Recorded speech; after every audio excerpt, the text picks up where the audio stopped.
ഇപ്പോൾ ലൈവായി ഒരു പരദൂഷണം പറയൂ. ഈ ഇന്റർവ്യൂവിന് വരുന്ന വഴിയിൽ എന്തെങ്കിലും തടസ്സങ്ങൾ നേരിട്ടോ? ഇറങ്ങിയ സമയം പോലും എന്തോ ഇത് കണിയാനാണോ? പ്രേതം. അയ്യോ, എനിക്ക് പ്രേതത്തിന് ഭയങ്കര പേടിയാ. പ്രേതം ഇല്ലെന്ന് അതൊക്കെ നിങ്ങളുടെ വിശ്വാസം. സ്വന്തം സൗന്ദര്യത്തിന്റെ രഹസ്യം പറയും. സോറി, സ്വന്തം സൗന്ദര്യത്തിന്റെ രഹസ്യം. ഞാൻ അങ്ങനെ വലിയ സുന്ദരി ഈ വലിയ ഒച്ചുണ്ടല്ലോ, മറ്റേ ഒട്ടകത്തിന്റെ പുറം പോലെയൊക്കെ ഇങ്ങനെ പുറത്തിരുന്നിട്ട് അതിനെനിക്ക് ഭയങ്കര പേടിയാണ്. നല്ല ടേസ്റ്റാന്നൊക്കെ. എന്നെ ബിഗ് ബോസിലായിരുന്നോ ഇഷ്ടം, ജയന്തി ആയിട്ടാണോ ഇഷ്ടം?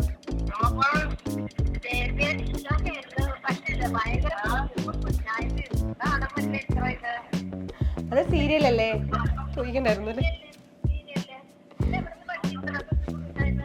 ജിൻഡോ ചേട്ടൻ തീപ്പട്ടിയ. ജിൻഡോ ചേട്ടൻ അങ്ങനെ അവിടെയൊക്കെ ഇങ്ങനെ ചുറ്റിപ്പറ്റിയൊക്കെ നടക്കും കേട്ടോ. കറങ്ങിയൊക്കെ നടന്നിട്ട് ജിൻഡോ ചേട്ടൻ എന്തെങ്കിലും ഒരു സാധനം ഇങ്ങനെ എടുത്ത് വെക്കും. വെച്ചിട്ട് ഇപ്പം നമ്മൾ കുറേ ആൾക്കാർ ഇരിക്കുമ്പോൾ ജിൻഡോ ചേട്ടൻ ഇങ്ങനെ എടുത്ത് വെക്കും. അതിൽ ആരൊക്കെയാലും കയറി പിടിക്കുന്നത് അവർ പിന്നെ അത് കണ്ടിന്യൂ ചെയ്ത് പോകും. ജിൻഡോ ചേട്ടൻ നൈസായിട്ട് ആ സൈഡിൽ കൂടെ ഇങ്ങനെ സ്കൂട്ടായി പോകും. ചുറ്റിക ആയിട്ട് എനിക്ക് തോന്നിയിട്ടുള്ളത് ജാൻമണി ചേച്ചിയാണ്. ജാൻമണി ചേച്ചിയുടെ അടുത്ത് ആരെങ്കിലും എന്തെങ്കിലും വഴക്കുണ്ടാക്കാനോ ദേഷ്യപ്പെടാനോ പോയാൽ ജാൻമണി ചേച്ചി അടിച്ച് ഉറപ്പിച്ച് അവിടെ ഇരുത്തും. ഞാൻ ഒറ്റ നോട്ടത്തിൽ എനിക്കങ്ങനെ ഞാൻ ആരെയും ജഡ്ജ് ചെയ്യാറില്ല. അത് ഭയങ്കര എന്താ പറയുക, അങ്ങനെ നമുക്ക് ആരെയും ഒറ്റ നോട്ടത്തിലൊന്നും ജഡ്ജ് ചെയ്യാൻ പറ്റത്തില്ല. എനിക്ക് എല്ലാവരും ചിരിച്ച് കാണാൻ ഇഷ്ടം. കരയുമ്പോൾ ഭയങ്കര വിഷമം തോന്നും. പക്ഷെ പിന്നെ ഞാനത് എൻ്റെ ലൈഫിൽ നിന്ന് മനസ്സിലാക്കിയൊരു കാര്യം, നമ്മൾ കരയാൻ ഉള്ള കാര്യങ്ങൾ നമ്മുടെ ചുറ്റും ഉണ്ടെങ്കിൽ നമ്മൾ എന്തായാലും കരയും. ഹാർവിയോറ, the exclusive collection of adenium plants. ഇനി നിങ്ങളുടെ വീടിന്റെ അകത്തളങ്ങളിൽ ഹാർവിയോറ അഡീനിയം പ്ലാന്റ്സ് പുഷ്പിച്ചു നിൽക്കും. വെബ്സൈറ്റ് വഴി ഓർഡർ ചെയ്ത് കഴിഞ്ഞാൽ ഇന്ത്യയിൽ എവിടെയും ഫ്രഷ് ആയി ഞങ്ങൾ അഡീനിയം പ്ലാന്റ് നിങ്ങളുടെ വീട്ടിൽ എത്തിച്ചു തരും. കൂടുതൽ വിവരങ്ങൾക്കായി ഹാർവിയോറ വെബ്സൈറ്റ് സന്ദർശിക്കുക.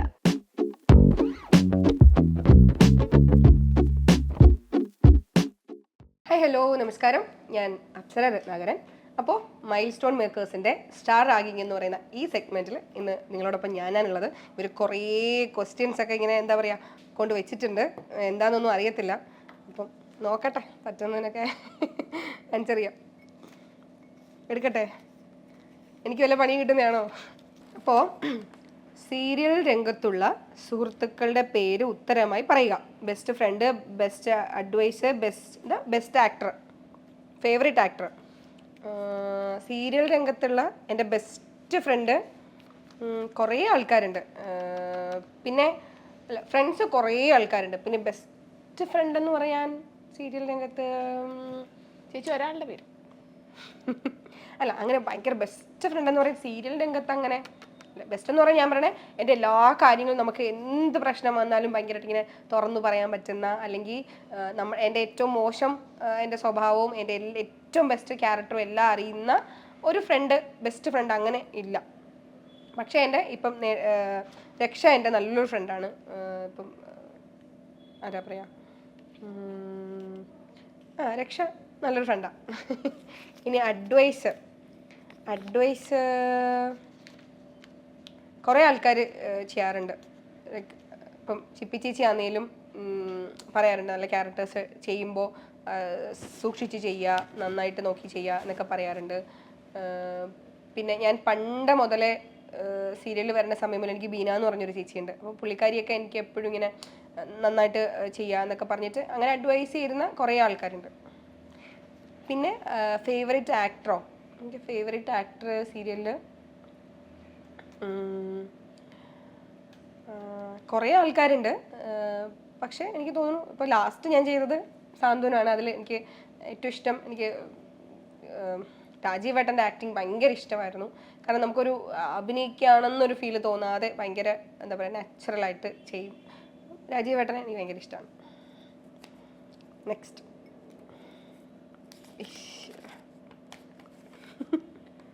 അച്ചാമ്മ ചേടത്തിയുടെ ഫോൺ കോൾ അറ്റൻഡ് ചെയ്യുക. അതാരാ? അച്ചാമ്മ ചേടത്തിയാണോ? എന്റെ ശബ്ദം കേട്ടിട്ട് ഞാൻ ആരാന്ന് മനസ്സിലായോ? അയ്യോ, അതെ. അയ്യോ, ശബ്ദം കേട്ട് മനസ്സിലായോ? ഞാൻ വെറുതെ ചോദിച്ചതാ. ഓ, എവിടെയാ സ്ഥലം എവിടെയാ? ആലപ്പുഴ. ആലപ്പുഴ അല്ലേ. എന്താ ചെയ്യണേ? അച്ചാമ്മച്ചേട്ടത്തി എന്താ ചെയ്യണേ? ജോലി എന്തേലും ചെയ്യണ്ടോന്ന്? ചെയ്യാറുണ്ട്. ആ, എന്താ? ഓ, പല ജോലിയിലും ഏർപ്പെടാറുണ്ട്. ആണോ? ഓക്കെ. വീട്ടിലാരൊക്കെയല്ലേ? വീട്ടില് 3 പിള്ളേരുണ്ട്, ഒരു മരുമകളുണ്ട്, ഒരു പേരക്കിടാവുണ്ട്. ഓ, ശരി ശരി ശരി. അപ്പൊ സീരിയൽസ് ഒക്കെ കാണാറുണ്ടോ? എന്തോ? സീരിയലൊക്കെ കാണാറുണ്ടോ? കാണാറുണ്ട്. ആ, ഞാൻ എന്നെ ബിഗ് ബോസിലായിരുന്നോ ഇഷ്ടം, ജയന്തി ആയിട്ടാണോ ഇഷ്ടം? ഇഷ്ടമൊക്കെ ഉണ്ട്, പക്ഷേ ഭയങ്കര കുഞ്ഞായിട്ട് കാണാൻ പറ്റില്ല. ഇത്ര ഇത് അത് സീരിയലല്ലേ, ചോദിക്കണ്ടായിരുന്നു അല്ലേ? സീരിയല് ഇതെവിടുന്ന് പഠിച്ചു ഇത്ര കുഞ്ഞായിട്ട്? അല്ല, അത് സീരിയലല്ലേ. ആ, സീരിയല്. ആ, അതെന്താ അറിയോ? അതെന്താ അറിയോ? അതെന്താന്നറിയോ? അത് വേറൊരാളാണ് ഈ ഇതൊക്കെ എഴുതുന്നേ. എഴുതിയിട്ട് അവർ നമ്മളെ കൊണ്ട് പറയിപ്പിക്കും, ഇങ്ങനെയൊക്കെ ചെയ്യണം, ആ ക്യാരക്ടർ അങ്ങനെയാണ് എന്നൊക്കെ. ഞാൻ ശരിക്കും ഭയങ്കര പാവാ. സാന്ത്വനം 2-ല് നമ്മളായിട്ട് അത് വേറെ സീരിയലാ, അതിന്റെ പേര് അങ്ങനെയാന്നേ ഉള്ളൂ കേട്ടാ. അതിൽ ജയന്തിയും ശിവനും ഒന്നും ഇല്ലല്ലോ. ശിവനും അഞ്ജലിയും ദേവിയൊന്നും ഇല്ലല്ലോ. അവരാരും ഇല്ലാതെ പിന്നെ ജയന്തി മാത്രം എങ്ങനെ വരും? അത്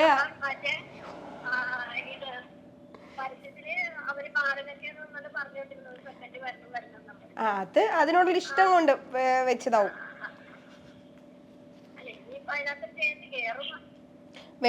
വേറെ സീരിയലായിട്ടൊക്കെ വരൂ കേട്ടാ. സീരിയലും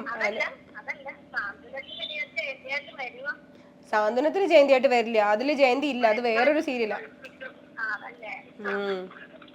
അപ്പൊ എന്തായാലും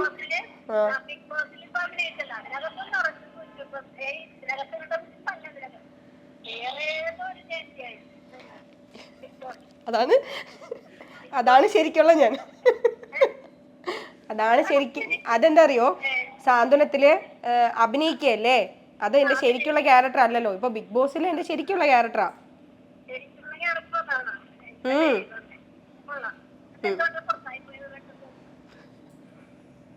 അത് അതറിയില്ലെന്നേ.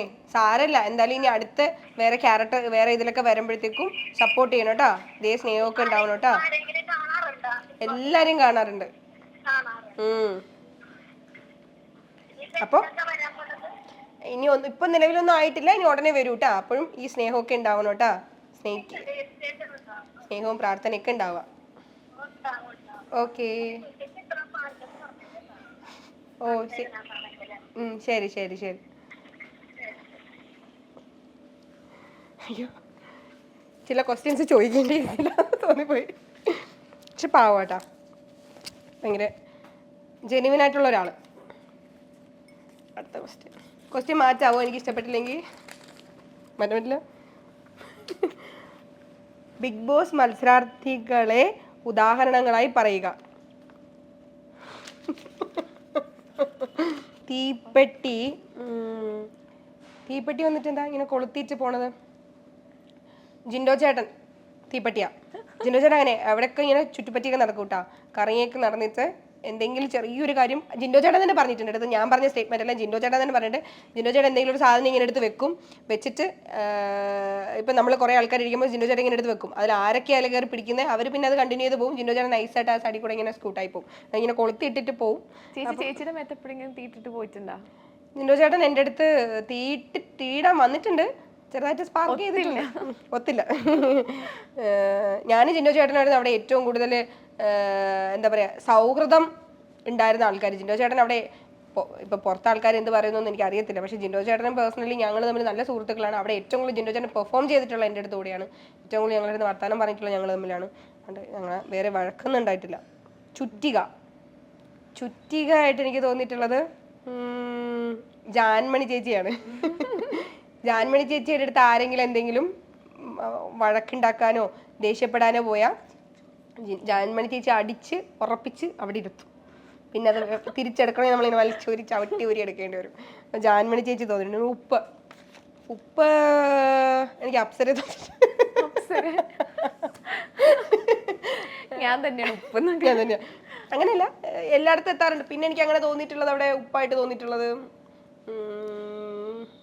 ജാസ്മിൻ. അവൾ അങ്ങനെ എല്ലാ കാര്യത്തിലൊന്നും അങ്ങനെ ഓടി നടന്ന് ഇതാക്കുന്ന, അവളുടേതായിട്ടുള്ള കാര്യത്തിലുള്ള ഭയങ്കര ആക്റ്റീവൊക്കെ ആയിരുന്നു. പക്ഷെ എനിക്ക് ഉപ്പായിട്ട് തോന്നിയിട്ടുള്ളത് കുറേ ആൾക്കാരുണ്ട്. ഈ പറഞ്ഞ പോലെ ശ്രീരേഖ ചേച്ചി, ഇപ്പം നിങ്ങൾ പുറത്താവട്ടെ എന്താണെന്ന് എനിക്കറിയില്ല കേട്ടോ. ഞാൻ അവിടുത്തെ കാഴ്ചപ്പാട് ഞാൻ പറഞ്ഞ പുറത്ത് നിന്നിട്ട് ഞാൻ എപ്പിസോഡ് ഒന്നും കാണും. ശ്രീരേഖ ചേച്ചിയൊക്കെ ആണെങ്കിൽ അവിടെ വന്നിട്ട് എല്ലാ കാര്യത്തിലും ഇൻവോൾവ് ചെയ്യുകയും അങ്ങനെ ഒരു അവരൊക്കെ ഒരു ഇതുണ്ടായിരുന്നു. പിന്നെ ഗബ്രി ഭയങ്കര ഇതായിരുന്നു. കാരണം അവൻ ഇപ്പം ഇവൻ ടാസ്ക് വന്നാലും ഒരു ഒരു ഒരു ഒരു സംസാരമാണെങ്കിലും ഗെയിം, അങ്ങനെ എല്ലാ കാര്യത്തിലും ഓവറോളായിട്ട് നിൽക്കുന്ന ഒരാളായിട്ട് എനിക്ക് തോന്നിയിട്ടുണ്ട്. മതിയോ ക്വസ്റ്റ്യൻസ്? ഇതെല്ലാം പറയണം അല്ലേ ഞാൻ? വേണം. ഒറ്റ നോട്ടത്തിൽ മറ്റുള്ളവരെ ജഡ്ജ് ചെയ്യാനുള്ള കഴിവുണ്ടോ? ഉണ്ടെങ്കിൽ ഞങ്ങളുടെ ക്യാമറമാനെ കുറിച്ചുള്ള ജഡ്ജ്മെന്റ് പറയാ. എന്നെ കുറിച്ചാണോ? പറഞ്ഞോ, നാളെ തന്നെ പറഞ്ഞോ. മുഖലക്ഷണം നോക്കി. സത്യം പറയാൻ ഞാൻ ഒറ്റ നോട്ടത്തിൽ ഞാൻ ആരെയും ജഡ്ജ് ചെയ്യാറില്ല. അത് ഭയങ്കര എന്താ പറയാ, അങ്ങനെ നമുക്ക് ആരെയും ഒറ്റ നോട്ടത്തിലൊന്നും ജഡ്ജ് ചെയ്യാൻ പറ്റത്തില്ല. പിന്നെ നമ്മൾ ആദ്യത്തെ കാഴ്ചപ്പാടിൽ നമുക്ക് ചില ആൾക്കാരെ കുറിച്ച് ഏകദേശ ധാരണ ഉണ്ടാവും. അവൻ എന്താ പറയാ, ചെറിയ ചെക്കനാണ്, ചേച്ചി നല്ല പ്രായമുണ്ട്. പക്ഷേ 30 വയസ്സെന്നൊക്കെ അവിടെ നിന്ന് പറയുന്നത്. 30 വയസ്സ് ചെറിയ പ്രായമാണ്. നിങ്ങളെന്താ 30 വയസ്സ് വയസ്സെന്നാണോ വിചാരം? 30 വയസ്സിൽ അവൻ എഫേർട്ട് എടുത്ത് ജോലി ചെയ്യുന്നുണ്ട്. സിനിമാ നടന്മാരെ പോലെ തോന്നുന്നുണ്ടോ? സിനിമാ നടന്മാരെ പോലെയൊന്നും എനിക്ക് തോന്നിയില്ല. പക്ഷെ ഉണ്ട് ശരിക്കും. എവിടെന്നെങ്കിലും നോക്കുമ്പോ ആരെങ്കിലും പോലെ അല്ല, അവൻ ഇത്രയും ക്യാമറ എന്ന് പറയുമ്പോൾ ഇത്രയും സുന്ദരികളായ ആങ്കേഴ്സിനെയും സുന്ദരികളായ എന്താ പറയുക ഗസ്റ്റൊക്കെ വരുന്ന സമയത്ത്, സുന്ദരന്മാരായ ഗസ്റ്റൊക്കെ വരുന്ന സമയത്ത് അവരെയൊക്കെ ഇങ്ങനെ ഒപ്പിയെടുത്ത് ആൾക്കാരിലേക്ക് എത്തിക്കുന്നില്ല. അത് വലിയൊരു കഴിവ് തന്നെയാണ്. പിന്നെ അവിടെ ഇരുന്നിട്ട് ഇടയ്ക്കിടയ്ക്ക് ഈ ആങ്കേഴ്സിനെ പണി കൊടുക്കാൻ വളരെ താല്പര്യമുള്ള ഒരാളായിട്ട് എനിക്ക് തോന്നിയിട്ടുണ്ട്. അവിടെ ഇരുന്നിട്ട് പിന്നെ ഭയങ്കര സൈലന്റ് ആയിട്ടാണ് അവ ഇപ്പൊ ആക്ച്വലി ഇരിക്കുന്നതെങ്കിലും അത്ര സൈലന്റ് ഒന്നും അല്ല എന്ന് തോന്നിയിട്ടുണ്ട്. ഇത്രയേ ഉള്ളൂ. അവന് വ്യക്തിപരമായിട്ട് എനിക്ക് അങ്ങനെ ജഡ്ജ് ചെയ്യാൻ പറ്റിയിട്ടില്ല. പോരേടാ? ശരിയാ. പിന്നെ ഞാൻ ഷാജി പാപ്പന്റെ ഏത് ഇന്റർവ്യൂവിന് വന്നാലും ഇവൻ ഉണ്ടാവും. അപ്പൊ അവന്റെ സ്വഭാവ ഗുണം കൊണ്ടാണല്ലോ ഈ ചാനൽ അവരെ നിലനിർത്തിക്കൊണ്ട് പോകുന്നത്. കൊള്ളിലെന്നെ എന്നേ ചവിട്ടി പുറത്താക്കിയാണ്. ഇനി ഇവരുടെ കൈയും കാലും പിടിച്ചിട്ടാണ് നിൽക്കുന്നത്. അല്ല, അവനെ കണ്ടറിയാം. അവൻ നന്നായിട്ട് വർക്ക് ചെയ്യുന്ന നല്ല ഡെഡിക്കേറ്റഡ് ആയിട്ടുള്ള ആളാണെന്ന് എനിക്കറിയാം. അല്ല, എനിക്ക് തോന്നി. അടുത്ത് ഇപ്പോൾ ലൈവായി ഒരു പരദൂഷണം പറയൂ.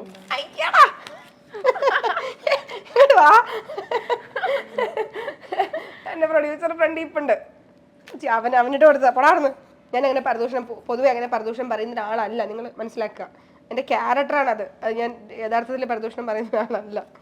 ഇച്ചിരി പരദൂഷണം പറയും, പക്ഷെ അതിപ്പോൾ പറയാനൊന്നുമില്ല. പരദൂഷണം പോയേ. ഒറ്റയടിക്ക് എത്ര ഗ്ലാസ് വെള്ളം കുടിക്കാൻ കഴിയും? ഏതടിയാണ് ഉദ്ദേശിച്ചത്? ഒറ്റയടിക്ക് എനിക്കൊരു 3 ഗ്ലാസ്സൊക്കെ വെള്ളം കുടിക്കാൻ പറ്റും. കുറേ വെള്ളം കുടിച്ചാൽ വൊമിറ്റ് ചെയ്യും. ഒരു പാട്ട് പാടുക.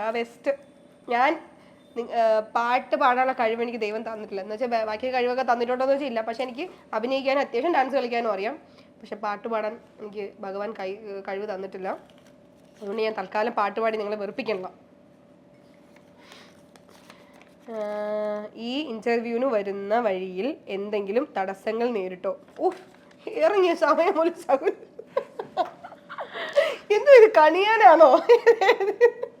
തടസ്സങ്ങൾ നേരിട്ട ശരിക്കും തടസ്സങ്ങൾ എന്ന് പറഞ്ഞാൽ ഇപ്പം എല്ലാവർക്കും അറിയാം, മഴയാണ്, വെള്ളപ്പൊക്കമുണ്ട്. ഞാൻ മറ്റേ ഇതിൽ പറഞ്ഞ പോലെ ശരിക്കും ഇന്ന് വരണം എന്ന് വിചാരിച്ചിട്ട് തന്നെ റെഡിയായിട്ട് എല്ലാം ഇരിക്കുമ്പോൾ വരണ വഴിയിലൊക്കെ വെള്ളപ്പൊക്കമായിരുന്നു. പിന്നെ വണ്ടി ഒരുവിധമൊക്കെ നമ്മൾ അഡ്ജസ്റ്റ് ചെയ്തൊക്കെ കൊണ്ടുവന്നു. അത് വലിയൊരു തടസ്സമായിരുന്നു. പിന്നെ നല്ല മഴയായിരുന്നു. പക്ഷേ ഒന്നും പറ്റാതെ ഇതുവരെ എത്തി തിരിച്ചു തന്നെ ഉത്തരവാദിത്വത്തോടെ വീട്ടിലെത്തിക്കുള്ളൂ കേട്ടോ. ഇല്ലെന്ന്. ജീവിതത്തിൽ അപ്സര ഭയക്കുന്ന 3 കാര്യങ്ങൾ. ജീവിതത്തിൽ ഭയക്കുന്ന കാര്യങ്ങൾ ഒരുപാടുണ്ട്. പക്ഷെ എനിക്ക് അല്ലാതെ പേടി, എനിക്ക് ഈ ചെറിയ ജീവികളെ ഭയങ്കര പേടിയാണ്. കുഞ്ഞു ജീവികളെ ഈ പേടിയാണോ എന്താണെന്നറിയില്ല. ഈ ഒച്ച്, പാറ്റയൊന്നും പേടിയില്ല. ഈ ഒച്ച്, പിന്നെ കുറേ കാലുള്ളൊരു ജീവി ഉണ്ടല്ലോ, മറ്റേ അട്ട പോലെ ഇരിക്കണം, കിടുകിടുകിട. അട്ടല്ല, മറ്റേ ഇങ്ങനെ കുത്തുന്ന ഈ മഴയത്തൊക്കെ വരുന്ന ചെതുമ്പൂർ, അങ്ങനെ എന്തോ പറയുള്ളൂ. കുറേ കാലുള്ള ഒരു ജീവി, ഇങ്ങനെ കൊമ്പ്, തേളല്ല, തേളിന്റെ ചെറിയ രൂപം. അത് ആൾക്കാർക്ക് നമ്മളെ നാട്ടിലൊക്കെ ചെതുമ്പൂരൻ അങ്ങനെയൊക്കെ. പഴുതാര പഴുതാര എനിക്ക് ഭയങ്കര പേടിയാണ്. പഴുതാര, ഒച്ച, ഈ വലിയ ഒച്ചുണ്ടല്ലോ, മറ്റേ ഒട്ടകത്തിന്റെ പുറം പോലെയൊക്കെ ഇങ്ങനെ പുറത്തിരുന്നിട്ട്, അതിനെനിക്ക് ഭയങ്കര പേടിയാണ്. നല്ല ടേസ്റ്റാന്നൊക്കെ, എനിക്ക് അതിനെ ഭയങ്കര പേടിയാണ്. പിന്നെ എനിക്ക് എന്താ, ഹൈറ്റ് ചെറിയൊരു പേടിയുണ്ട്. ഭയങ്കര പേടിയില്ല, പക്ഷെ ഹൈറ്റ് ചെറിയൊരു പേടിയുണ്ട്. കാരണം മേളിൽ നിന്ന് താഴോട്ട് നോക്കുമ്പോൾ എനിക്ക് പേടിയാണ്. പാമ്പ് പേടിയുണ്ട്. പാമ്പൊന്നും പേടിയില്ലടാ. പിന്നെന്താ, ഹൈറ്റായി ചെറിയ ജീവികൾ. പിന്നെന്താ എനിക്ക് പേടി? പ്രേതം. അയ്യോ, എനിക്ക് പ്രേതത്തിന് ഭയങ്കര പേടിയാ. പ്രേതം ഇല്ലെന്ന് അതൊക്കെ നിങ്ങളുടെ വിശ്വാസം, പക്ഷെ എനിക്ക് പ്രേതം ഉണ്ടെന്ന് ഞാൻ കണ്ടിട്ടൊന്നുമില്ല. പക്ഷെ ആ ഒരു എന്തോ ഒരു നെഗറ്റീവ് ശക്തിയുണ്ട്. കാരണം ഞാൻ പറയാൻ നടക്കുന്നുണ്ട്, പക്ഷെ എന്നാലും വീട്ടിൽ ഇപ്പോൾ ഒറ്റയ്ക്കൊക്കെ ആണെങ്കിൽ ഞാൻ ഫുൾ ടൈം ലൈറ്റ് ഓൺ ചെയ്തിട്ടാണ് കിടക്കാറ്. എനിക്ക് ലൈറ്റ് ഓഫ് ചെയ്താൽ എനിക്ക് രാത്രി കിടക്കുമ്പോഴൊക്കെ എന്തോ ഒരു ഇങ്ങനെ സാധനങ്ങളൊക്കെ ഇങ്ങനെ നടക്കണ പോലെ എനിക്ക് ഭയങ്കര പേടിയാ.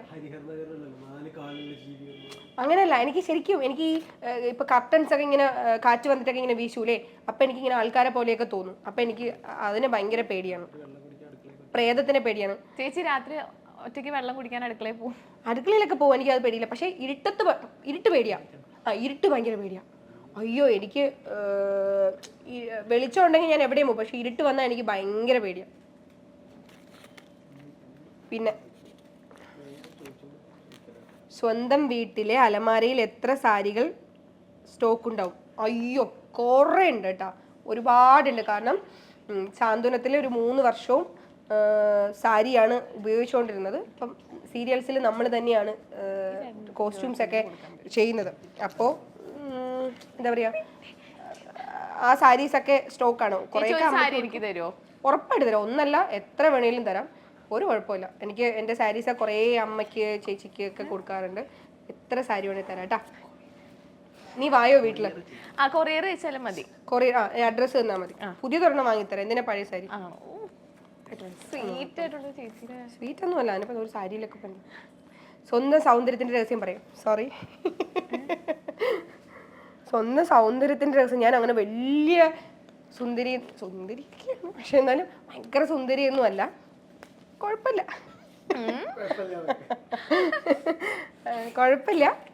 അങ്ങനെ രഹസ്യങ്ങളൊന്നുമില്ല.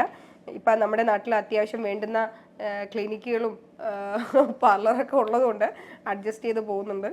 പിന്നെ വേറെ എന്താ പറയുക, ഇതിന് വേണ്ടിയിട്ട് ഞാൻ ഒന്നാമത് എൻ്റെ സ്കിന്ന് അങ്ങനെ ഒന്നും കെയർ ചെയ്യാത്ത ഒരാളായിരുന്നു ഞാൻ. അതിൻ്റെ പ്രശ്നങ്ങൾ എൻ്റെ മുഖത്ത് അത്യാവശ്യം വേണ്ടോളം ഉണ്ടായിരുന്നു. പക്ഷെ ഇപ്പോൾ അത് വേണമെന്ന് തോന്നി. ഇപ്പം കുറച്ചൊക്കെ കെയർ ചെയ്യാൻ തുടങ്ങി. നമ്മുടെ മുഖവും നമ്മുടെ മനസ്സൊക്കെ പോലെ തന്നെ, നമ്മുടെ ആരോഗ്യം പോലെ തന്നെയാണ് നമ്മുടെ മുഖമൊക്കെ. എപ്പോഴും നല്ല വൃത്തിയായിട്ട് ഹെൽത്തി ആയിട്ട് സൂക്ഷിക്കുക. അത്രയൊക്കെ ഉള്ളൂ. പിന്നെന്താ, ബിഗ് ബോസ് എന്ന ഷോ കൊണ്ട് ജീവിതത്തിൽ പഠിച്ച ഒരു കാര്യം. ബിഗ് ബോസ് ഷോ കൊണ്ട് പഠിച്ചൊരു കാര്യം, എല്ലാവരെയും കണ്ണടച്ച് വിശ്വസിക്കാതിരിക്കുക. സ്വന്തം എന്താ പറയുക, കാലിബറിൽ അല്ലെങ്കിൽ ടാലൻറ്റിൽ വിശ്വസിക്കുക. മറ്റുള്ളവർ നമ്മളെപ്പറ്റി എന്തു പറയുന്നു എന്ന് ഓർത്ത് ജീവിക്കാതെ നമ്മളെക്കൊണ്ട് എന്തൊക്കെ ചെയ്യാൻ പറ്റും, നമ്മുടെ ലൈഫിൽ നമുക്ക് നമ്മുടെ സക്സസ്സിന് വേണ്ടി, നമ്മുടെ ആഗ്രഹങ്ങൾക്ക് വേണ്ടിയിട്ട്, നമ്മുടെ സ്വപ്നങ്ങൾക്ക് വേണ്ടി മാത്രം ജീവിക്കുക. പിന്നെ എൻ്റെ ലൈഫ് കൊണ്ട് ഞാൻ പഠിച്ചൊരു കാര്യം, നമ്മൾ മറ്റുള്ളവർക്ക് വേണ്ടി മാത്രം ജീവിക്കാണ്ട് നമ്മുടെ ഇഷ്ടങ്ങൾക്കും നമ്മുടെ ആഗ്രഹങ്ങൾക്കും വേണ്ടി കുറച്ച് ജീവിക്കുക. പൈസയൊക്കെ എല്ലാവരും സമ്പാദിക്കണം, ഒക്കെ ശരിയാണ്. പക്ഷേ നാളെ എന്ന് പറഞ്ഞ് ഓരോ കാര്യങ്ങൾ മാറ്റി വയ്ക്കാതെ ഇന്ന് നമുക്ക് ലൈഫിൽ ഇപ്പോൾ ഈ നിമിഷം നമുക്ക് എന്താണ് ഹാപ്പി. ഞാൻ ബിഗ് ബോസിൽ പറഞ്ഞൊരു കാര്യമാണ്, പണ്ടൊക്കെ ഞാൻ വീട്ടിൽ ലൊക്കേഷനിൽ ഞാൻ എപ്പോഴും ചിരിക്കാൻ ആഗ്രഹിക്കുന്ന ഒരാളാണ്, ചിരിക്കുന്ന ഒരാളാണ്. എനിക്ക് എല്ലാവരും ചിരിച്ച് കാണാനാണ് ഇഷ്ടം. കരയുമ്പോൾ ഭയങ്കര വിഷമം തോന്നും. അപ്പോൾ ഞാൻ അതിന് ഇഷ്ടപ്പെടുന്ന ഒരാളാണ്. പക്ഷേ ഒരു കാലഘട്ടത്തിൽ എന്തെങ്കിലുമൊക്കെ തമാശ പറഞ്ഞ് ഭയങ്കര പൊട്ടിച്ചിരിക്കുമ്പോൾ ഞാൻ ഭയങ്കരമായിട്ട്, എനിക്ക് തോന്നുന്നു ഇതുപോലെ പൊട്ടത്തരം ചിന്തിക്കുന്ന വേറെ ആൾക്കാരുണ്ടാവും, അതുകൊണ്ട് മാത്രം പറയണ്ട. ഒരുപാട് ചിരിച്ചാൽ നമ്മൾ കരയുമെന്ന് പറയും. എന്നിട്ട് ഞാൻ ഇങ്ങനെ സ്വയം ഇങ്ങനെ കയ്യിലടിക്കും, അയ്യോ ഒന്ന് ഭയങ്കരമായിട്ട് ചിരിച്ചു എന്ന്. പക്ഷെ പിന്നെ ഞാനത് എൻ്റെ ലൈഫിൽ നിന്ന് മനസ്സിലാക്കിയൊരു കാര്യം, നമ്മൾ കരയാൻ ഉള്ള കാര്യങ്ങൾ നമ്മുടെ ചുറ്റും ഉണ്ടെങ്കിൽ നമ്മൾ എന്തായാലും കരയും. അപ്പോൾ നമ്മൾ എന്താ വേണ്ടത്, ആ കിട്ടുന്ന ആ ഒരു സന്തോഷം ആ ഒരു മൊമെൻറ്റിൽ ആഘോഷിക്കാതെ അത് മാറ്റി വെച്ചിട്ട് പിന്നെ എപ്പോഴേലും നമ്മൾ കരയുമെന്ന് വിചാരിച്ച് മാറ്റി വെച്ചാൽ നമ്മൾ എന്തായാലും കരയും. അപ്പോൾ കിട്ടുന്ന സന്തോഷം മാക്സിമം എൻജോയ് ചെയ്യുക, സന്തോഷിക്കുക. അങ്ങനെ ചെയ്യാൻ തുടങ്ങിയപ്പോൾ ഞാൻ ആദ്യമൊക്കെ വിചാരിച്ചിട്ടുണ്ട്, അയ്യോ എനിക്ക് മാത്രം എന്താ ഇത്ര സങ്കടം, എനിക്ക് മാത്രം എന്താ പ്രശ്നങ്ങളെന്ന്. കാരണം ഞാൻ സന്തോഷം വന്നാലും സന്തോഷിക്കില്ല, പിന്നെ എപ്പോഴും കരയോലോ എന്ന് പേടിച്ചിട്ട്. പക്ഷെ പിന്നെ അത് സന്തോഷിക്കാൻ തുടങ്ങിയപ്പോൾ മനസ്സിലായി, സന്തോഷം നമുക്ക് ജീവിതത്തിൽ സങ്കടം മാത്രമല്ല സന്തോഷവും വരുമെന്ന്. അപ്പം കിട്ടുന്ന ഈ ഒരു നിമിഷം, നാളെ ഇപ്പം ഞാൻ ഈ സംസാരിച്ചിട്ട് ചിലപ്പോൾ പോകുമ്പോൾ എനിക്ക് എന്താ പറ്റുക, നമുക്ക് ഒന്നും പറയാൻ പറ്റില്ല, മനുഷ്യൻ്റെ കാര്യം ഒന്നും പറയാൻ പറ്റാത്ത കാര്യം. അപ്പോൾ കിട്ടുന്ന ഓരോ നിമിഷവും നമുക്ക് എന്താണോ സന്തോഷം തരുന്നത് അത് ചെയ്യാം. എന്ന് വെച്ചിട്ട് ആരെയും ഒരാളെ പോയി തല്ലിയിട്ട് എനിക്ക് സന്തോഷം തന്നു അങ്ങനെയല്ല. നമുക്ക് സ്വന്തമായിട്ട് എന്താ പറയുക, നമ്മളുടെ കഴിവുകളുണ്ട്, നമുക്ക് എന്താണെന്ന് വെച്ചോ നമുക്ക് ആരെയും ദ്രോഹിക്കാതെ നമുക്ക് സന്തോഷം കിട്ടുന്ന കാര്യങ്ങൾ ചെയ്യാം. അത്രയും.